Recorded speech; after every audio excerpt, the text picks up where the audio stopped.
Hello, my name is Kristina Crump. I am a consumer bankruptcy attorney in Kansas and also Western District of Missouri. Hi, I'm Chris Coons. I am also a consumer bankruptcy attorney. Today we're going to cover a rent-to-own subject. So what can be done with rent-to-own contracts in a bankruptcy setting? First, you need a crucifix and holy water.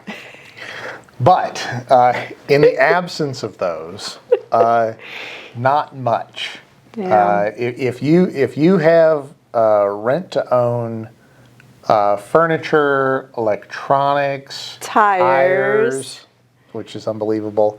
Rent-to-own contracts in the law are what we call executory contracts.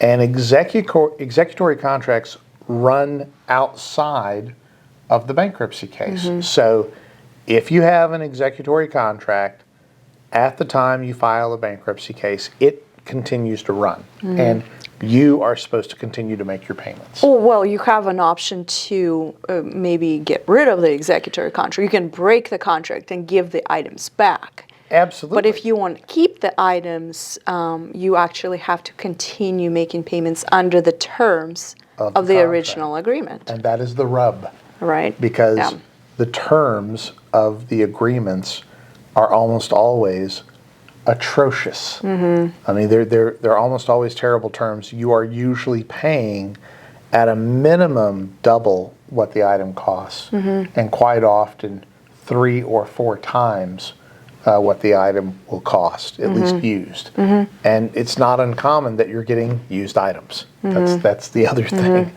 Yeah, be it in electronics or like furniture. I'm not sure about tires, but I don't know. I mean, they repossess tires, right? My understanding is and rims. The way they repossess tires is they tell people to bring the car in and they'll take the tires off and they'll put your old tires back on, supposedly, which is just, it's amazing. I can't even imagine it.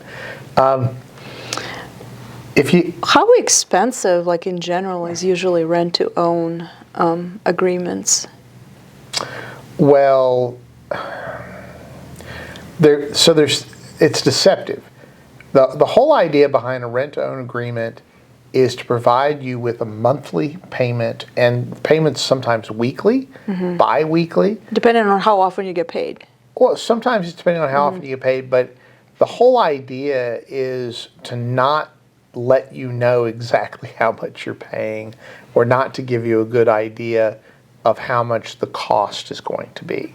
And it really varies. I said that sometimes it's double, sometimes it's 5 times. I remember speaking to somebody that had living room furniture, bedroom furniture, a couple televisions, and maybe a computer, and they were paying somewhere in the neighborhood of $18,000 for these things. And these were things that you could have purchased at Walmart. Most of it anyway. You could have gone to Walmart and maybe basic furniture stores, and you could have picked all of the stuff up for $4,000 or less. And they didn't understand how much they had been paying and over what period of time. They had a regular payment, they were making it, and that was that. People do get desperate, and they just have to get things. I mean, like a fridge breaks down, you got to have a fridge. You got kids, you got to have a refrigerator. So, and if you don't have access to other type of financing, that sometimes becomes the only option. Yeah, I think that's correct. But in a bankruptcy case, there is very little we can do to help you keep the stuff without that being paid.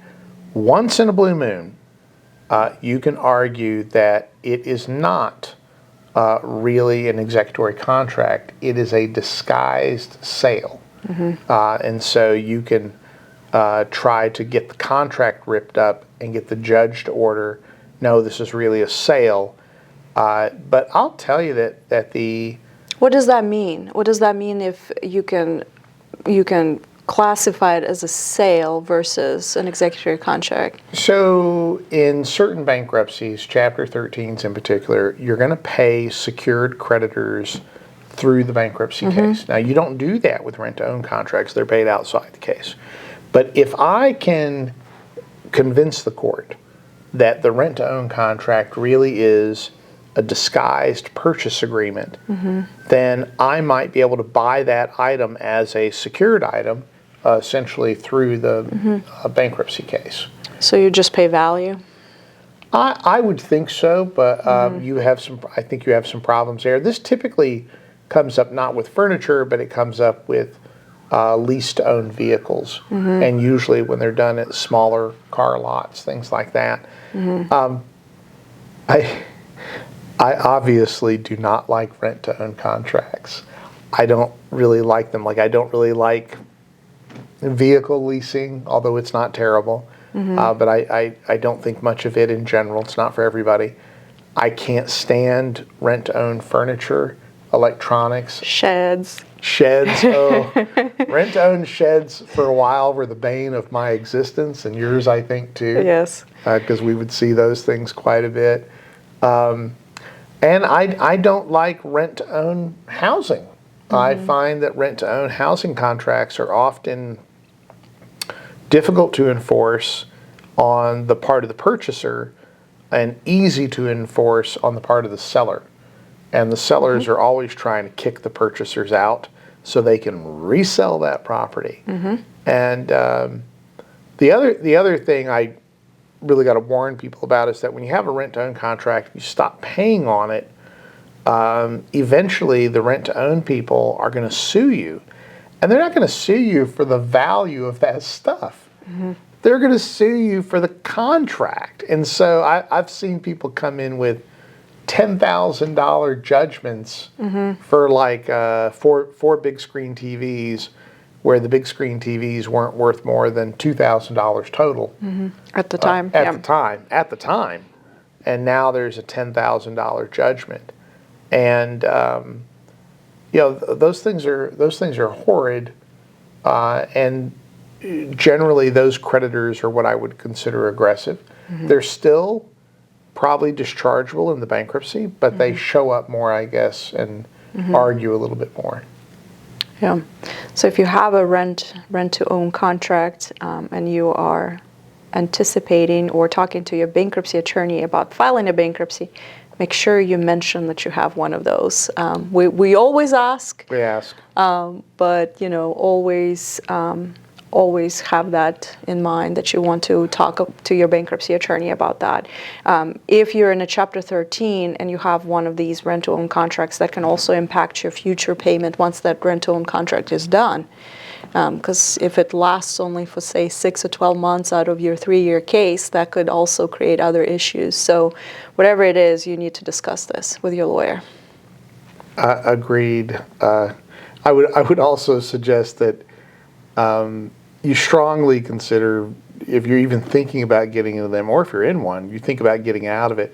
Most rent-to-own contracts, you can surrender the property in lieu of paying the fee on the contract. Right. And they have a walk away. You can just surrender the property and walk away. But you've got to look for other avenues and other sources to get the goods that you need and the services that you need. But you might want to try some non-traditional sources like Facebook, Facebook Market, and things like that. Used to be Craigslist, but it is Facebook now. Craigslist, yeah.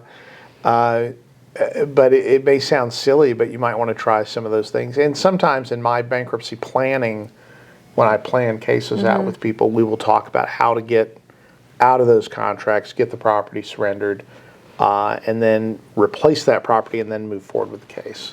So anyway, that's about all I've got on that subject. As always, if you have any questions, give us a call.